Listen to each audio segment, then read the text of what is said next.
সামনে থাকা কালো ড্রাগনটিকে মারতে আমি যখনই আমার ছুরি তুললাম, অবাক হয়ে দেখলাম সে নীরবে চোখ বুজে ফেললো। ঠিক সেই মুহূর্তেই যে হৃদয় আসলে কখনো কাউকে হত্যা করতে চাইতো না, তা নরম হয়ে গেল।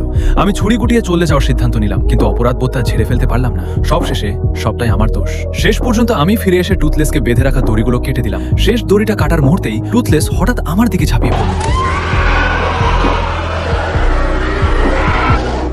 সে আমার দিকে এমন ভাবে চেয়ে রইল যেন আমাকে ছিঁড়ে খেতে চায়। তারপর রাগ ছেড়ে ফেলে সে দ্রুত উড়ে গেল। পরের দিন অন্য সব বাচ্চারাও প্রতিযোগিতার জন্য হাজির হলো। তারা আমার পেছনে ফিসফিস করে আমাকে দুর্বল বলছিল। আমি এক একটা কথাই শুনছিলাম। থামার বদলে তারা এমনকি দল বেঁধে আমার উপর হামলা করার চেষ্টা করল। সৌভাগ্যবশত প্রশিক্ষক ঠিক সময়ে এসে তাদের থামালেন। তারপর তিনি গ্রনকলকে রাখা খাঁচা খুলে দেওয়ার আগে প্রতিযোগিতার নিয়মগুলো ব্যাখ্যা করলেন। আমাদের কেউই আগে এমন কোনো ড্রাগনের মুখোমুখি হয়নি, আর সবাই সঙ্গে সঙ্গে আতঙ্কিত হয়ে পড়ল। শেষ পর্যন্ত আমি পুরো অঙ্গন জুড়ে তারা খেতে খেতে এমন অবস্থায় পৌঁছালাম যে প্রশিক্ষক হস্তক্ষেপ করে আমাদের বাঁচালেন। সেদিন থেকে আর আমি ড্রাগন মারতে চাইতাম না। প্রশিক্ষণের পর আমি আগের দিন যেখানে ছিলাম সেই জঙ্গলে ফিরে গেলাম। গুহার ভেতর দিয়ে এগিয়ে আমি একটি গভীর গর্তে পৌঁছালাম।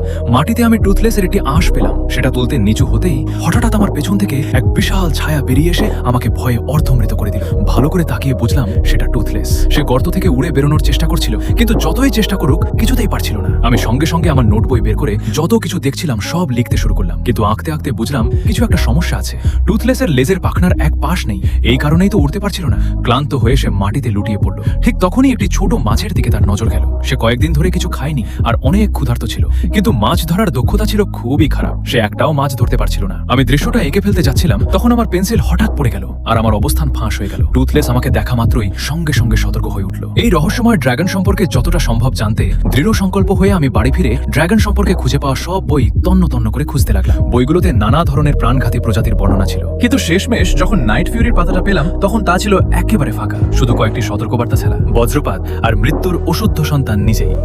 কখনো এই ড্রাগনের সঙ্গে মুখোমুখি হয়েও না। তবে আমি যে ড্রাগনের সঙ্গে দেখা করেছিলাম সে মোটেও হিংস্র ছিল না, বরং আশ্চর্যজনকভাবে কোমল ছিল। আসলে তার প্রথম সামান্য আস্থা অর্জন করতে শুধু একটি মাছই যথেষ্ট হয়েছিল। সেদিন থেকে আমি প্রতিদিন তাকে মাছ ভর্তি একটি ঝুড়ি নিয়ে যেতাম, আর একটু একটু করে আমরা বন্ধু হয়ে গেলাম। আমি তাকে একটি নামও দিলাম, টুথলেস।